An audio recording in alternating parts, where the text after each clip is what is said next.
इससे पहले हमने राष्ट्रपति का टॉपिक कवर कर लिया है। अब हम देखेंगे उपराष्ट्रपति के बारे में। तो वीडियो को शुरू करने से पहले मैं आपको बता देता हूं कि आज की इस वीडियो में हम क्या क्या कवर करेंगे। सबसे पहले हम देखेंगे उपराष्ट्रपति से रिलेटेड जितने भी महत्वपूर्ण अनुच्छेद हैं उन्हें कवर करेंगे, और लास्ट में हम उपराष्ट्रपति से रिलेटेड जितने भी प्रीवियस ईयर के क्वेश्चन पूछे गए हैं उन्हें भी कवर करेंगे। तो चलिए बिना देरी किए हुए वीडियो को शुरू करते हैं। तो चलिए वीडियो की शुरुआत करते हैं और देखते हैं उपराष्ट्रपति के बारे में। तो संविधान में उपराष्ट्रपति से संबंधित प्रावधान अमेरिका के संविधान से लिया गया है। याद रखिएगा कि भारतीय संविधान में जो उपराष्ट्रपति का प्रावधान है ये कहाँ से लिया गया है, तो ये अमेरिका के संविधान से लिया गया है। और हमारे संविधान में उपराष्ट्रपति का वर्णन भाग 5 में है, राष्ट्रपति का वर्णन भी भाग 5 में ही है और उपराष्ट्रपति का वर्णन भी भाग 5 में ही है। तो उपराष्ट्रपति से संबंधित महत्वपूर्ण अनुच्छेद कितने हैं, तो अनुच्छेद 63 से लेकर 69 तक उपराष्ट्रपति का वर्णन है। तो हम एक एक करके सभी अनुच्छेद को देखते हैं। तो सबसे पहले देखते हैं अनुच्छेद 63। अनुच्छेद 63 में क्या कहा गया है कि भारत का एक उपराष्ट्रपति होगा। तो इसमें बस उपराष्ट्रपति के पद का वर्णन है कि भारत का एक उपराष्ट्रपति होगा, बहुत ही आसान है। उसके बाद हम देखते हैं अनुच्छेद 64। तो अनुच्छेद 64 में क्या कहा गया है कि भारत का उपराष्ट्रपति राज्यसभा का पदेन सभापति होगा। वेरी इंपॉर्टेंट कि जो उपराष्ट्रपति होगा भारत का यही राज्यसभा का सभापति होगा। और मैंने आपको पहले भी बताया था कि जो भारत का उपराष्ट्रपति होगा उसे अपने उपराष्ट्रपति के पद के लिए वेतन नहीं मिलेगा, बल्कि जो वो राज्यसभा के सभापति के रूप में कार्य करेगा उसके लिए उसे वेतन दिया जाएगा। याद रखिएगा। उसके बाद हम आगे देखते हैं कि उपराष्ट्रपति संसद के किसी भी सदन का सदस्य नहीं होता। यह भी बहुत इंपॉर्टेंट है और कई बार एग्जाम में पूछा गया है कि जो उपराष्ट्रपति होता है ये संसद के किसी भी सदन का सदस्य नहीं होता। तो संसद क्या है, मैंने आपको बताया था कि संसद एक बिल्डिंग है। जैसे ये संसद है, इसमें एक है लोकसभा, एक होती है राज्यसभा और एक होती है लाइब्रेरी। और तो जो संसद के सदन कितने होते हैं, तो 2 ही सदन होते हैं, लोकसभा और राज्यसभा। तो लोकसभा में होते हैं लोकसभा अध्यक्ष और राज्यसभा में होते हैं राज्यसभा सभापति। तो जो अध्यक्ष होते हैं उन्हीं को राज्यसभा में सभापति कहा जाता है। तो जो लोकसभा के अध्यक्ष होते हैं ये तो लोकसभा के ही सदस्य होते हैं, यानी कि जो लोकसभा का सदस्य होता है उसी को लोकसभा का अध्यक्ष बनाया जाता है। जैसे अभी वर्तमान में ओम बिरला जी हैं, तो ये कहाँ से चुन कर आए हैं, कोटा से चुन के आए हैं। तो ये पहले लोकसभा के सदस्य थे, उन्हीं को अध्यक्ष बना दिया गया। पर जो राज्यसभा के सभापति होते हैं यानी कि उपराष्ट्रपति होते हैं ये राज्यसभा के ही सदस्य नहीं होते। ना तो ये राज्यसभा के ही सदस्य होते हैं और ना ये लोकसभा के सदस्य होते हैं। तो याद रखिएगा कि जो उपराष्ट्रपति होते हैं यानी कि जो राज्यसभा का सभापति होता है ये किसी भी सदन का सदस्य नहीं होता। वेरी इंपॉर्टेंट, कई बार पूछा गया है। तो अनुच्छेद 64 के बाद देखते हैं अनुच्छेद 65। तो अनुच्छेद 65 में क्या कहा गया है कि राष्ट्रपति की अनुपस्थिति में उपराष्ट्रपति कार्यवाहक राष्ट्रपति होगा। तो जब भी राष्ट्रपति अनुपस्थित होंगे किसी कारण से या उनका पद खाली होगा तो उस समय उपराष्ट्रपति कार्यवाहक राष्ट्रपति के रूप में काम करेंगे जब तक नया राष्ट्रपति चुन ना लिया जाए। तो देखते हैं इसमें क्या कहा गया है कि राष्ट्रपति के पद खाली रहने पर उपराष्ट्रपति कार्यवाहक राष्ट्रपति के रूप में कार्य करेगा। और दूसरा कि उपराष्ट्रपति को राष्ट्रपति के रूप में कार्य करने की अधिकतम अवधि 6 महीने की ही होगी, यानी कि जब भी राष्ट्रपति का पद खाली होगा तो 6 महीने के अंदर उसे भरना होगा, मतलब कि राष्ट्रपति का चुनाव कराना होगा। और 6 महीने तक उपराष्ट्रपति जो होंगे वो कार्यवाहक राष्ट्रपति होंगे, यानी कि राष्ट्रपति का पद वो संभालेंगे। और इस दौरान राष्ट्रपति का चुनाव करा लेना अनिवार्य होगा। और राष्ट्रपति के रूप में कार्य करते समय उपराष्ट्रपति को राष्ट्रपति के समान ही शक्तियाँ, वेतन और विशेष अधिकार प्राप्त होंगे। यानी कि जब राष्ट्रपति का पद खाली होगा और उस पर उपराष्ट्रपति कार्यवाहक राष्ट्रपति के रूप में काम करेंगे तो उस समय जो उनकी शक्तियाँ होंगी वो राष्ट्रपति की जो शक्तियाँ मिली थी वही शक्तियाँ होंगी, और उनको जो वेतन मिलेगा वो भी राष्ट्रपति का ही वेतन मिलेगा, और जो अधिकार होंगे वो भी राष्ट्रपति वाले ही अधिकार होंगे।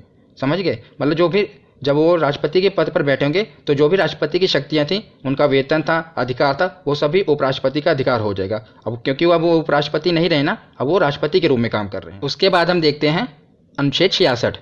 अनुच्छेद 66 में क्या है, उपराष्ट्रपति पद की योग्यता और निर्वाचन, यानी कि उपराष्ट्रपति पद की योग्यता क्या क्या है और उनका निर्वाचन यानी कि चुनाव कैसे होगा। तो सबसे पहले देखते हैं योग्यता। तो सबसे पहली योग्यता है कि वो भारत का नागरिक हो। दूसरी योग्यता है कि 35 वर्ष की आयु पूरी कर चुका हो। और तीसरी योग्यता है कि राज्यसभा का सदस्य निर्वाचित होने के योग्य हो। और चौथी योग्यता है कि निर्वाचन के समय किसी भी प्रकार के लाभ के पद पर ना हो, यानी कि किसी भी प्रकार की सरकारी नौकरी ना हो। और पांचवी योग्यता होनी चाहिए कि 15,000 रुपये जमानत राशि देनी पड़ेगी। ये 5 योग्यताएं होनी चाहिए। और ये 5 योग्यताएं तो भारत में कितने लोगों के पास होगी। पर उसी के साथ साथ जैसे कि राष्ट्रपति की वीडियो में मैंने आपको बताया था कंडीशन जोड़ दी गई थी, उसी प्रकार उपराष्ट्रपति में भी कंडीशन जोड़ दी गई है ताकि बहुत ज़्यादा लोग उपराष्ट्रपति के चुनाव के लिए ना आ सकें। क्योंकि अगर हम इन 5 योग्यताओं की बात करें तो बहुत से लोगों में, भारत के लोगों में ये 5 योग्यताएं होगी, पर जो ये कंडीशन जोड़ी गई है ये सभी फुलफिल नहीं कर पाएंगे।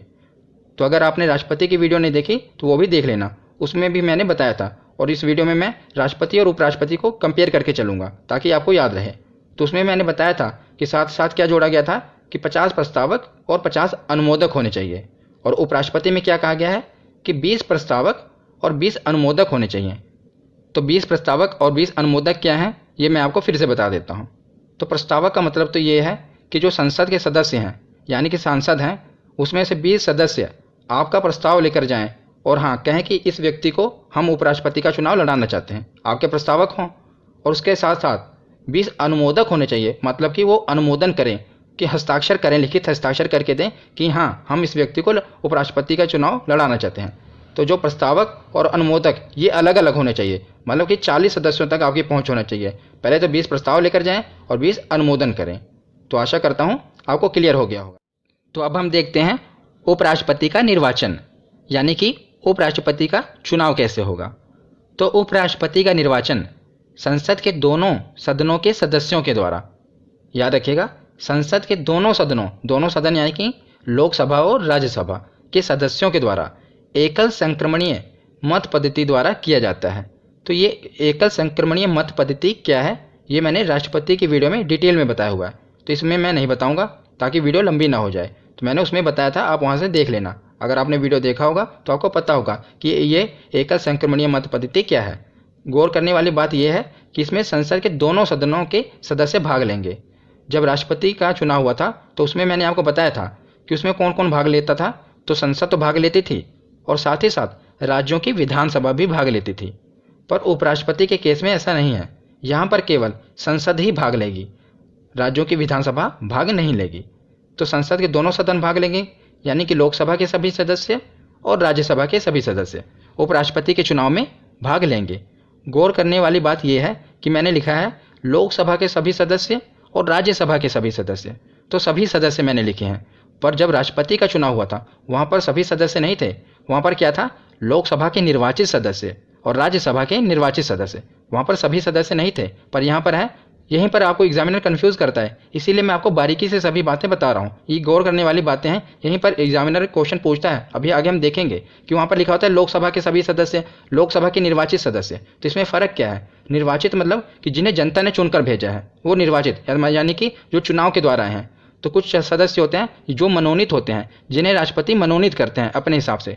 तो पहले की लोकसभा में 2 सदस्य मनोनीत किए जाते थे, यानी कि 2 एंग्लो इंडियन मनोनीत किए जाते थे। और राज्यसभा में अभी भी 12 सदस्यों का मनोनीत करते हैं राष्ट्रपति। तो लोकसभा में 2 सदस्यों को मनोनीत करते हैं और राज्यसभा में 12 सदस्यों को मनोनीत करते हैं। पर जो ये लोकसभा में 2 एंग्लो इंडियन मनोनीत होते थे, अब संविधान में एक नया संशोधन आया है 104 के अंतर्गत इन 2 एंग्लो इंडियन का आरक्षण खत्म कर दिया गया है।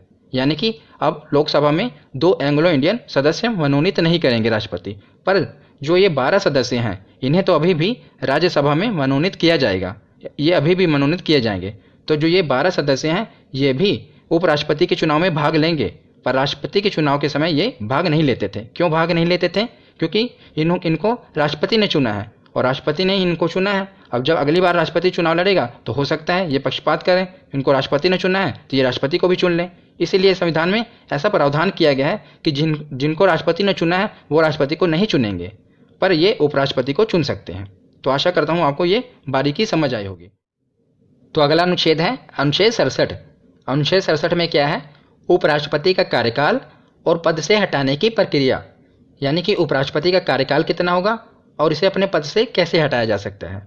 तो उपराष्ट्रपति पद ग्रहण करने की तारीख से 5 वर्ष की अवधि तक पद धारण करेगा। याद रखिएगा कितने वर्ष का कार्यकाल होगा, 5 वर्ष का। अब हम देखते हैं कि उपराष्ट्रपति को पद से हटाने की प्रक्रिया क्या है।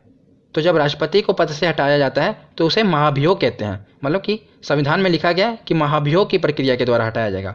पर उपराष्ट्रपति को पद से हटाने की प्रक्रिया को महाभियोग शब्द नहीं प्रयोग हुआ, वहाँ पर लिखा गया है संसदीय कार्यवाही। तो महाभियोग शब्द उपराष्ट्रपति को पद से हटाने के लिए प्रयोग नहीं हुआ है, इसीलिए मैंने लिखा है कि उपराष्ट्रपति को पद से हटाने की प्रक्रिया। तो पहला पॉइंट है कि उपराष्ट्रपति को पद से हटाने का प्रस्ताव सबसे पहले राज्यसभा में पेश किया जाता है। तो याद रखिएगा, बहुत ही इंपॉर्टेंट है कि जब भी उपराष्ट्रपति को पद से हटाना है तो सबसे पहले प्रस्ताव कहाँ पेश किया जाएगा? राज्यसभा में पेश किया जाएगा। राज्यसभा में ही क्यों? क्योंकि जो उपराष्ट्रपति होता है ये राज्यसभा का सभापति होता है। और याद रखिएगा, जब हमने राष्ट्रपति पढ़ा था तो राष्ट्रपति में जब महाभियोग की प्रक्रिया हुई थी तब हमने कहा था कि जो राष्ट्रपति है उसे हटाने के लिए प्रस्ताव कहीं पर भी पेश किया जा सकता है, मतलब कि पहले या तो लोकसभा में पेश कर सकते हैं या राज्यसभा में भी पेश कर सकते हैं। तो राष्ट्रपति को हटाने के लिए जो प्रस्ताव है वो लोकसभा और राज्यसभा कहीं पर भी पहले पेश किया जा सकता है। पर याद रखिए, जब भी उपराष्ट्रपति को पद से हटाना है तो सबसे पहले प्रस्ताव राज्यसभा में ही पेश करना है, लोकसभा में नहीं। सबसे पहले कहाँ? राज्यसभा में। ये अंतर है दोनों में। तो उसके बाद हम देखते हैं कि प्रस्ताव तो राज्यसभा में पेश किया जाएगा और साथ ही साथ राज्यसभा के 1/4 सदस्यों के हस्ताक्षर होने चाहिए। ये नहीं कि किसी एक सांसद का मन आया कि उपराष्ट्रपति को हटाना है तो उपराष्ट्रपति को हटा दिया जाएगा, नहीं। कम से कम 1/4 सदस्यों के हस्ताक्षर भी होने जरूरी हैं, तभी उपराष्ट्रपति को उसके पद से हटाने के लिए आगे प्रस्ताव पेश किया जाएगा। तो उसके बाद हम देखते हैं कि चलो प्रस्ताव तो पेश हो गया, उसके बाद है कि उपराष्ट्रपति को पद से हटाने से 14 दिन पहले उन्हें सूचना देना आवश्यक है, यानी कि एक लिखित नोटिस देना आवश्यक है कि उपराष्ट्रपति को कि उसके पद से उसे हटाया जा रहा है, उसे बताना जरूरी है। तो राष्ट्रपति में भी ऐसे हुआ था कि 14 दिन पहले नोटिस देना पड़ता है, उसी तरह उपराष्ट्रपति में भी 14 दिन पहले सूचना देना आवश्यक है।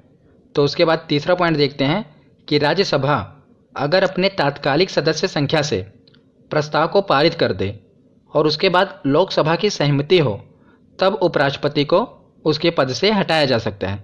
तो याद रखिएगा, इसमें कहा गया है कि राज्यसभा अगर अपने तात्कालिक सदस्य संख्या, यानी कि जो वर्तमान सदस्य हैं, अगर राज्यसभा में कुछ पद रिक्त हैं तो उन्हें छोड़ दीजिए। जो तत्कालिक सदस्य हैं अगर वो सिंपल मेजोरिटी से ही प्रस्ताव को पारित कर दें और उसके बाद लोकसभा की सहमति हो, सहमति का मतलब कि लोकसभा में भी जो उपस्थित सदस्य हैं वो भी सिंपल मेजोरिटी से यानी कि बहुमत से प्रस्ताव को पारित कर दें, तो उपराष्ट्रपति को उसके पद से हटाया जा सकता है।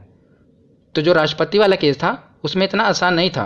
अगर राष्ट्रपति में हम देखें तो मान लीजिए अगर राष्ट्रपति को हटाने के लिए पहले लोकसभा में प्रस्ताव पारित हुआ है तो वहाँ पर 2/3 सदस्यों द्वारा बहुमत होना चाहिए, मतलब कि 2/3 सदस्य इसके पक्ष में हों, तो उसके बाद वो राज्यसभा में जाएगा। फिर राज्यसभा में भी 2/3 सदस्यों द्वारा ये पारित हो, तब जाकर राष्ट्रपति को उसके पद से हटाया जाएगा।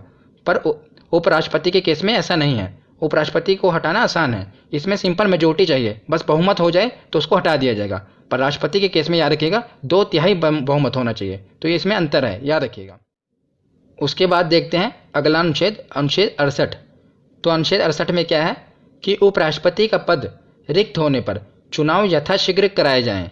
यथाशीघ्र मतलब एज सून एज पॉसिबल, जितनी जल्दी हो सके।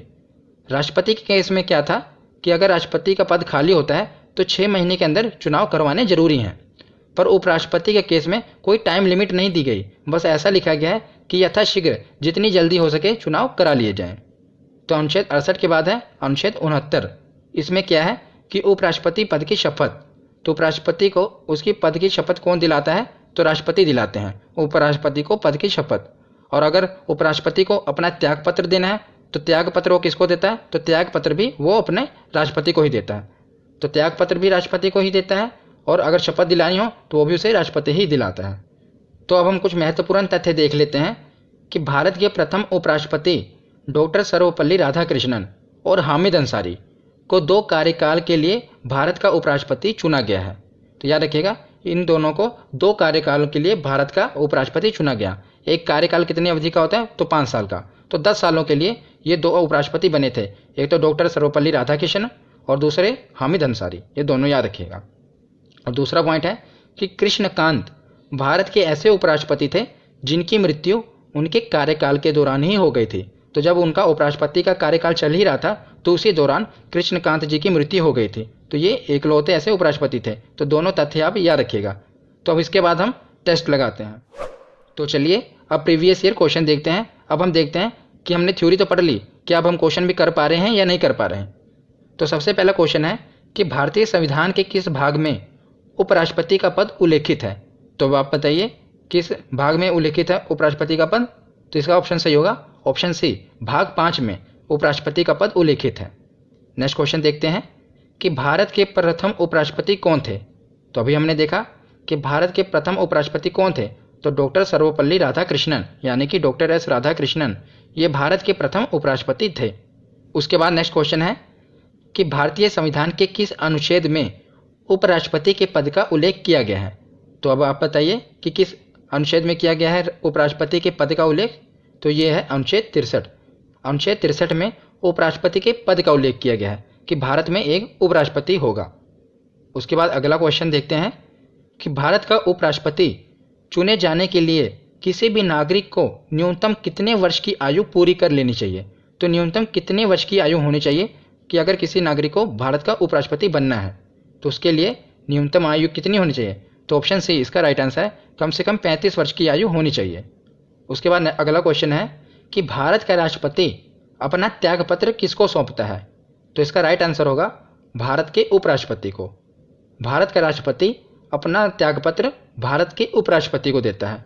अगर भारत के उपराष्ट्रपति को अपना त्यागपत्र देना है तो वो किसे देगा, तो वो भारत के राष्ट्रपति को देगा। यानी कि राष्ट्रपति उपराष्ट्रपति को त्यागपत्र देगा और उपराष्ट्रपति राष्ट्रपति को अपना त्यागपत्र देगा। तो ये याद रखिएगा। उसके बाद अगला क्वेश्चन है कि उपराष्ट्रपति का निर्वाचन किसके द्वारा होता है। यानी कि जो उपराष्ट्रपति का चुनाव होता है इसमें कौन कौन भाग लेता है। जनता भाग लेती है, राष्ट्रपति भाग लेते हैं, मंत्रिमंडल या संसद। तो इसमें संसद भाग लेती है। संसद में 2 सदन होते हैं, लोकसभा और राज्यसभा।